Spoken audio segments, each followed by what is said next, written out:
Hello मेरे प्यारे बच्चों, तो स्वागत है आपका आज के इस वीडियो में हमारे चैनल पे ग्लेड 30 अकेडमी। तो हम इस वीडियो में डिस्कस कर रहे हैं कुछ ऐसे प्रॉब्लम्स जो आपके जेईई मेंस में आईआईटी में पूछे गए हैं और आईआईटी को क्यों प्यार है ऐसी प्रॉब्लम से, उसके पीछे रीजंस है। आपके 3 सब्जेक्ट्स होते हैं एक आईआईटी में जाने के लिए जो आपको देने हैं, फिजिक्स, केमिस्ट्री और मैथ्स। तो उन तीनों में आईआईटी ये चेक करने की कोशिश करता है या फिर एनटीए ये चेक करने की कोशिश करता है कि आप क्या सोच पा रहे हो। और किसी भी सब्जेक्ट को पढ़ने का बेस्ट तरीका है कि आप उस सब्जेक्ट को सोचना सीखो, क्योंकि याद तो आप कर लोगे, याद तो आप कुछ भी कर सकते हो। अगर आप याद रट रहे हो तो कुछ भी पढ़ सकते हो, ऐसा कोई इसमें शक वाली कोई बात ही नहीं है। लेकिन अगर सब्जेक्ट को समझ लोगे, देन इस मोस्ट इंपॉर्टेंट कि आपके बहुत काम आएगा। क्योंकि जेईई एडवांस की अगर मैं बात करता हूं तो उसमें स्पेसिफिक क्वेश्चन स्पेसिफिक बच्चे ही पहुंच पाते हैं और वो कुछ लोग ही करते हैं ऐसे क्वेश्चन। तो वो क्वेश्चन कर रहे हो, अगर आप कुछ अच्छे क्वेश्चंस कर रहे हो तो आप अपने स्कूल लेवल पे ऑटोमेटिकली अच्छा बन जाते हो। तो चलो हम स्टार्ट करते हैं बिना देरी के इस वाले क्वेश्चन को कि हमें कैसे इस वाले क्वेश्चन को डील करना है। हमसे कह रहा है find the value of x. सुनना ध्यान से, हमसे कह रहा है find the value of x if 7 + √7, मतलब ये पूरा आगे तक का पार्ट लिखा हुआ है। तो मैं अगर इस वाले पोर्शन को लिखने की कोशिश करूं तो क्या मैं कुछ इस तरीके से लिख सकता हूं, x + x = रूट ऑफ, थोड़ा इस तरीके से लिख सकते हैं, x = रूट ऑफ 7 + √7 - x। कहना सर ऐसा क्यों किया भाई, ऐसा क्यों कर रहे हैं हम, इसके पीछे का रीजन क्या है। सुनो फिर, रीजन ये है कि अगर मेरे पास लिखा है y = x इनफाइनाइट, तो क्या मैं इस वाले x को हटाऊं अगर, तो ऊपर वाला पोर्शन y नहीं है, ये वाला ऊपर वाला y नहीं है, तो क्या मैं इसको ऐसे नहीं लिख सकता हूं y = x⁻y। बिकॉज जा तो यार टेंस तो इनफाइनाइट तक ही कर रहा है, हाँ ना बोलो, टेंस तो इनफाइनाइट तक कर रहा है, इसमें तो कोई चेंजेस नहीं है, जो टेंस इनफाइनाइट तक कर रहा है, तो इसलिए हमने लिख लिया। सेम अगर मैं यहां से हटाऊं तो देखूंगा आगे वाला भी पोर्शन वही है, तो मैंने यहां पे इसको इस तरीके से लिख लिया। अब मुझे क्या कर देना है, स्क्वायरिंग बोथ साइड कर देनी है, स्क्वायरिंग बोथ साइड कर देनी है। अब जब मैं स्क्वायरिंग बोथ साइड करूंगा तो मेरे पास क्या हो जाएगा, x² = 7 + √7 - x। ये कुछ इस तरीके का हो गया। यहां से मैंने इसको -7 इधर कर दिया और यहां पे 7 - x कर दिया। फिर से मुझे स्क्वायरिंग बोथ साइड करनी है, और जब मैं स्क्वायरिंग करूंगा तो मेरे पास क्या हो जाएगा, x² - 7 का होल स्क्वायर और √7 - x का होल स्क्वायर। देन इस केस में ये मेरा हो गया x⁴ + 49 - 14x² = 7 - x। क्या समझ में आ रहा है इतना पोर्शन? तो रिजल्ट जो मेरा बन रहा है ना फाइनल, वो क्या बनेगा, वो फाइनल रिजल्ट होगा x⁴। मैं इधर लिख देता हूं ये रिजल्ट जो भी बनना है, x⁴ - 14x² प्लस x और प्लस 42 = 0। ये बनना है मेरा फाइनल रिजल्ट।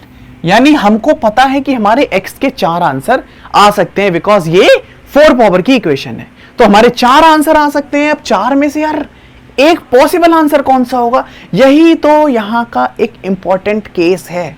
इन 4 में से एक आंसर आपको सर्च करना है और प्रैक्टिकली नहीं, मैथमेटिकली, प्रैक्टिकल नहीं होता है मैथ्स में, मैथमेटिकली कौन सा आंसर सही है इस चीज पे हम डिस्कस कर रहे होंगे। क्या बात समझ में आ रही है? अब अगर इस चीज पे हम डिस्कस कर रहे हैं, सुनो फिर ध्यान से सुनना इस कॉन्सेप्ट को। अगर मैं कह रहा हूं कि यहां पे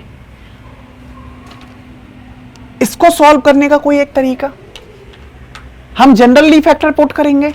हम क्या करते हैं, हम 3 को ले लेते हैं, तो मैं कहता हूं x - 3 से इसको डिवाइड करते हैं। तो x - 3 से डिवाइड करने के बाद x - 3 मैंने इसका एक फैक्टर कंसीडर कर लिया 3, और 3 हो भी रहा है, तो मेरे पास फाइनल रिजल्ट क्या बचेगा बताओ, सोचो थोड़ा सा। सोच के बताओ डायरेक्ट मेरा रिजल्ट यहाँ पे क्या आ सकता है, ये आपको सोचना है, ठीक है। मैंने 3 फैक्टर लिया तो मुझे यहां से मैंने 3 फैक्टर लिया क्योंकि मेरे ऑप्शन से ही तो क्लिक करना है, तो मेरे पास और नहीं भी है तो मुझे 1 2 3 से फैक्टर सोचने पड़ेंगे, ठीक है। पहले तो ऐसे एमसीक्यूज में ही क्वेश्चन आते कि एक पॉसिबल वैल्यू क्या होगी, अदरवाइज तो 4 पॉसिबल वैल्यूज है। रियल वैल्यूज कौन सी हो सकती है, इमेजिनरी वैल्यू, क्या वैल्यू एग्जिस्ट करेगी या नहीं करेगी। तो मेरे पास अगर मैंने x-3 फैक्टर लिया, मुझे लिख रहा है कि हाँ 3 डालने पे ये सेटिस्फाई करेगा, तो मेरे पास फाइनल इसके बाद का सोल्यूशन क्या बचेगा, बताइए बताइए, सोचिए थोड़ा सा।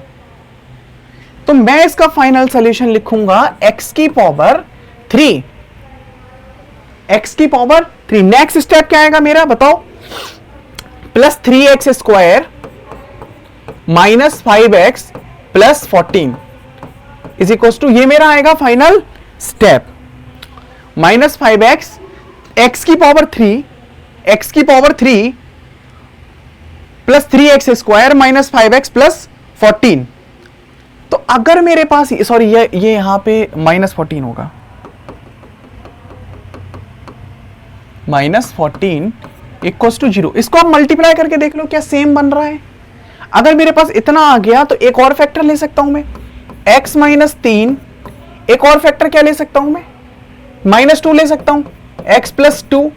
ये फैक्टर्स के बारे में तो आपको सोचना पड़ेगा, आपको ज्यादा से ज्यादा पढ़ना पड़ेगा। अगर मेरे पास फाइनल रिजल्ट बचेगा, अब मेरे पास फाइनल रिजल्ट क्या बचने वाला है बताओ, x square plus x minus 7, x square plus x minus 7, ये बचने वाला है मेरे पास फाइनल रिजल्ट। क्या बात समझ में आ रही है। अगर मेरे पास ये मेरे पास फाइनल रिजल्ट बचने वाला, अब इसके बाद में क्या सोच सकता हूं इस क्वेश्चन में, थोड़ा सा ट्राई करो। मैं कह सकता हूं कि मेरे पास एक वैल्यू आएगी x बराबर 3 और एक वैल्यू आएगी x बराबर -2। कहना सर 2 आंसर तो यही मिल गए, अब क्या हो सकता है, थोड़ा सा सोचो। 2 आंसर मुझे यहां मिल रहे हैं, अब अगर 2 आंसर मुझे यहां मिल रहे हैं तो बाकी 2 आंसर वहां से मिलेंगे।